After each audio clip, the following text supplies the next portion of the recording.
So we've come to realize that many of our observers, both new and old, don't quite all know the fun and interesting aspects of Rift sites that they're visiting. So today, we're going to show you 10 things you may not know about Rift VR. Number 1.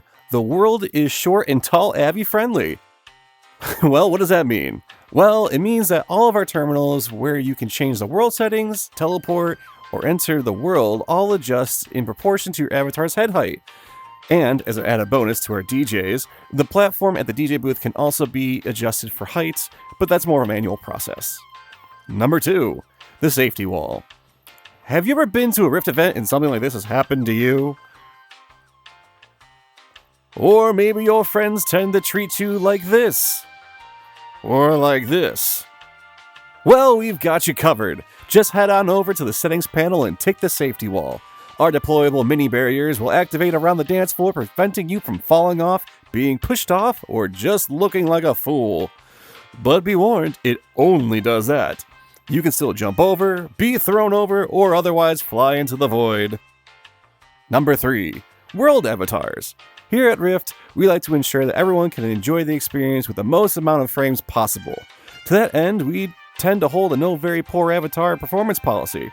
We know not everyone has a poor, better rated avatar, so we provided, at the time of this recording anyways, 6 different Rift-themed public avatars scattered throughout the Rift site.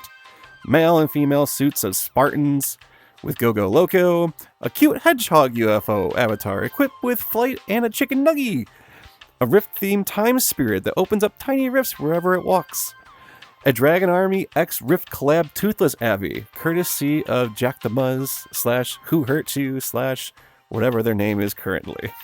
And our new Rift theme of Volley avatar, which takes advantage of our next point by default. Number 4. Open Flight.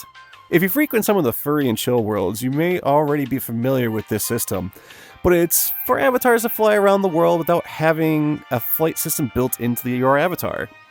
If you have a whitelisted avatar with wings for arms, like in a Volley for example, this feature is on for you by default. But for the majority of us without wings on our arms, we will have to manually turn this on. Head on over to the settings panel on the dance floor and tick the open flight options. A new menu will appear up on the right side of the panel. Select on to activate flight. Now, before you take off, it's always a good thing to know how to steer. So, to do so, think of your arms and wrists as wings themselves. Change the angle of your arms and wrists to pivot turning and gliding, ascending, and descending. So, for example, if you tilt your wrists up, you're going to ascend. If you tilt them down, you're going to descend. Now, to take off, you're going to press the jump button and flap your arms like you mean it. The lighter the flap, the less altitude and speed you'll achieve. Also, as a bonus fun fact, if you fly through one of the smaller rifts, you'll be teleported out of another random small rift. Number 5. The World Computer. Rift is a lore-based venue and prides itself on making sure that all performers, whether they're DJs, VJs, dancers, or collaborative partners, get credit for taking part in our events. All those individuals get their own personalized entries in our World Computer and in turn become part of the world's history. From there, you can access all their entries along with records of past events and all the lore from since Rift began. Number 6. The Dance Floor Teleport Terminal. To get to the dance floor, you have to hop across a few asteroids. It's not that hard. But due to some of our observers being too intoxicated, having defected or outdated hardware, or just plain having a skill issue, we decided it's time to include a teleporter to get them across.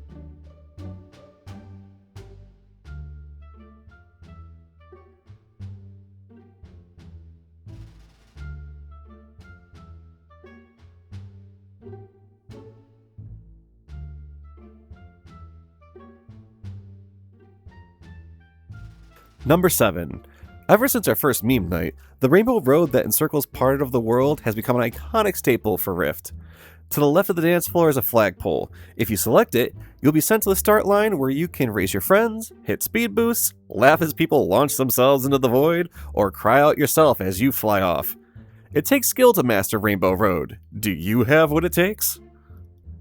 Number 8. The Fall Counter. So throughout this video, we've casually mentioned observers falling into the void of space. Don't worry, anyone who falls off gets saved and reappears in the cryo bay. But that doesn't mean their actions don't have reactions. Every time someone falls off the world and into the void, a counter above the cryo bay doors goes up per the event. It also documents how many times you've contributed to that number since you've last loaded into the instance. Number 9. The space drugs. The mineral composition that make up the asteroids at Rift sites have special properties. And not only their ability to react to sound, but when combined with certain chemicals, our researchers have accidentally found out that they produce a hallucinogenic gas. So please inhale responsibly. Number 10. The souvenirs. One of the main objectives of Rift VR is to promote and uplift the VR chat community in a positive direction. To that end, once a month we try to hold what we call Nexus-style collaborative events with other communities that showcase and promote their world and communities by having a special build of our world that shows Rifts opening up to their world and having theirs spill into ours. Each of these specialized events, we try to keep a souvenir and keep it on display in their storage room. And with that, we've covered 10 of the biggest things you may not have known about Rift VR. We hope you'll see you in our little corner of VR chat soon. Until next time.